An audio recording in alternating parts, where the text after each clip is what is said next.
I have genuinely great news for you today. This started early last week, and it has doubled, and it has doubled again, and it is growing.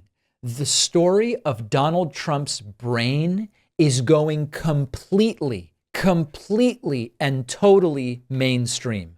I want to remind you, this started last week. We started talking about it with this PBS NewsHour clip where both the PBS anchor and the NPR reporter talked about Trump's complete and total incoherence at recent rallies. And this was a sign the story might be going mainstream. For all his calls for President Biden to undergo some kind of cognitive test, it's clear to say Mr. Trump's remarks are not at all coherent in these rallies. Mr. Trump's remarks have never been super coherent in his rallies.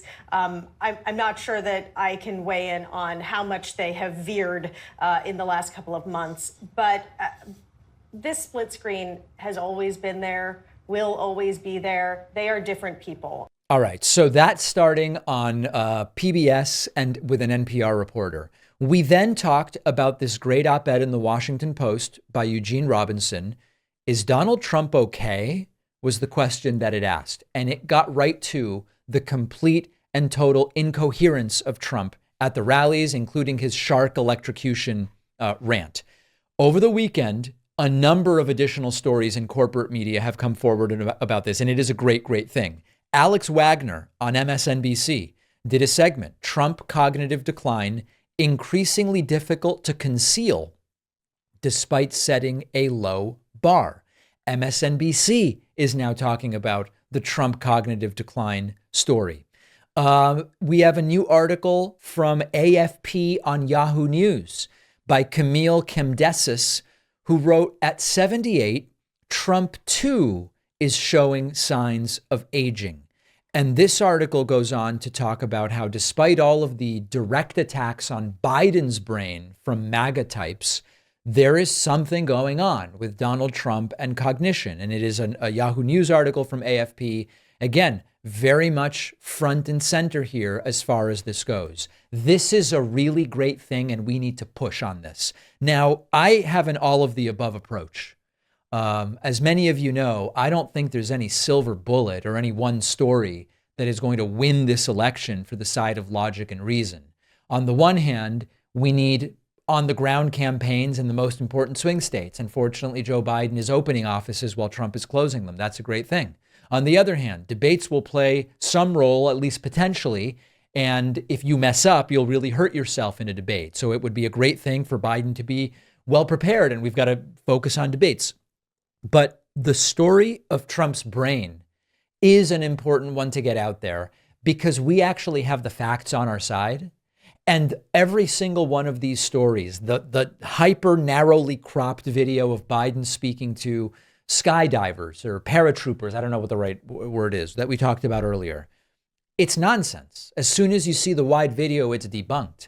There is no debunking of the things that Donald Trump says when he says, and Saudi Arabia, and then just moves on because his brain just can't do it, and it's mayonnaise or it's a mustard vinaigrette or we don't know what it is that's up there. It's a real story, and it simply is not getting to so many people. There are lots of people who, if they saw the Trump videos, would go, that is some really weird stuff.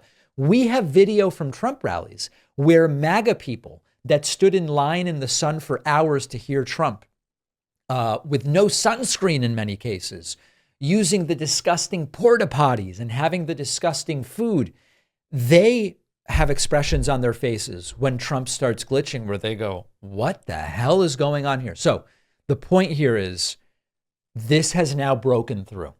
We've been covering it with mental health experts and neurology experts for several years. It's breaking through. MSNBC, Washington Post, PBS, NPR, etc. Let's keep going, and we'll take it as one additional tool with regard to the 2024 election. If Trump ends up in prison, which I don't think he will, and that dissuades people from voting for him, great. I don't care what the path, if it's talking about Project 2025 and telling people the reality of the horror of Project 2025, fine. But the Trump brain story should go mainstream. It's starting to, and that's a really great thing. From gas to groceries, we still feel inflation, even though it's down dramatically. Things are still more expensive than they were. But one thing that doesn't have to be is hearing aids. Our sponsor, MD Hearing, just cut the price in half for their Neo rechargeable digital hearing aid. So you can now get a pair for only $297. That's less than 10% of what you'll often pay for marked up hearing aids in physical clinics that have a ton of overhead. And the Neo actually fits inside your ear. No one will know it's there. MD Hearing was founded by an ENT surgeon who saw how many of his patients needed hearing aids but couldn't afford them. He made his mission to develop a quality hearing aid that anyone could afford. I have a family friend who's been using MD Hearing for years now and couldn't be happier. She loves how MD Hearing gives her free access to a licensed audiologist who can expertly calibrate the device. And MD Hearing has a 45-day risk-free trial with a 100% money-back guarantee. Get the hearing you deserve. Go to shopmdhearing.com. Use the code PACMAN to get their new offer, $297 for a pair, plus you'll get a free extra charging case, a $100 value. The link is down below.